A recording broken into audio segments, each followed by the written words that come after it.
I just woke up from a nightmare.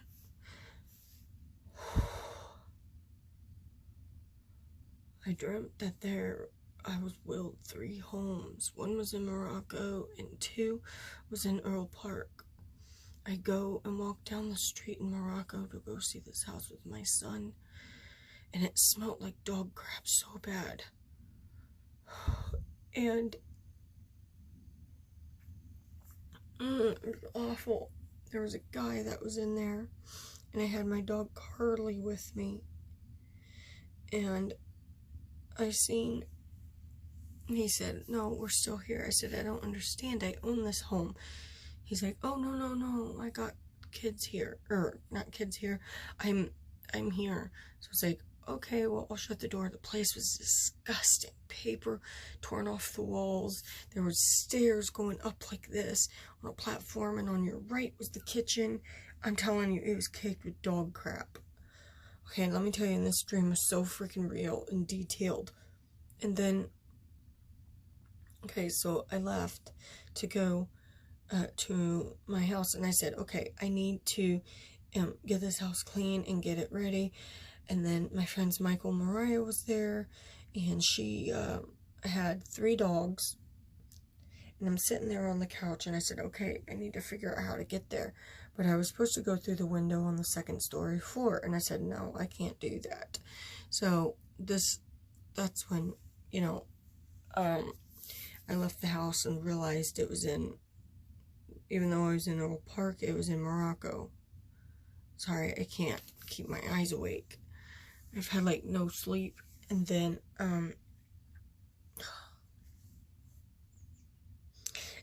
there was I'm sitting there in Earl Park, right? And all of a sudden, Mara, my boss, comes out the woodwork, and she's all like, "Oh, I know somebody who'd be able to take it, take the house." So we're walking down the street somehow, and there was a group of like black kids and just all different random kids. And I was given a title to a car or something, and Todd was there, a guy that lives out here in town, and he was head of and I was number 39 at the BMV, that little black ticket that said 39, and I handed it to him, and by the time he got it plated, I said, I don't know why, I don't know how, I said, my son got kidnapped. And they said, what do you mean? And I said, he was kidnapped, and along with 7 others, and they said, what? And Mara was like, no. And I said, she had something to do with it. So I run outside, and I get all these people in this BMV coming out with me, and I go out there, and there were 7 kids that was kidnapped, and I'm sitting there, okay, and this is the worst part of the dream. I'm trying to sit here and rescue these children. Oh, shoot. And there was 2 people that was head of this kidnapping. And I was on the ground, and there was beds. It was almost like I was outside, but I was inside, if that makes sense. And a black girl handed me her right arm and a fork and said, if I hand you this arm like this, it means I had nothing to do with it. If I'm handed the other arm, it means I'm part of it. Mara, my boss, ended up being part of it, and I took a fork and I was just stabbing her arm, and it was all bloody, and she was, no, and I'm like, yes, these are the kids that were kidnapped. These are the kids that were kidnapped. And I was over here spazzing out. The dream was so real. There's so many babies out there. There's so many babies out there right now that's been getting kidnapped. And nobody's out there trying to find them.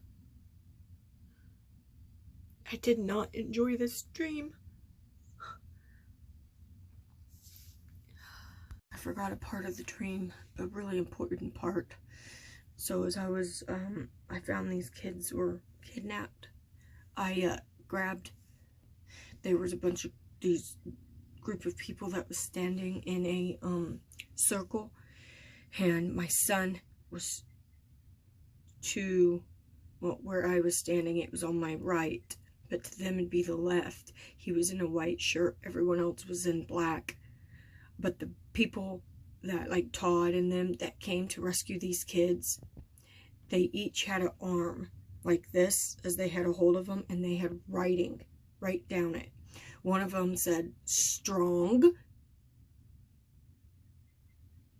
and it was in red pen, and everybody's arms that got together created a message, and it was about trying to save these children.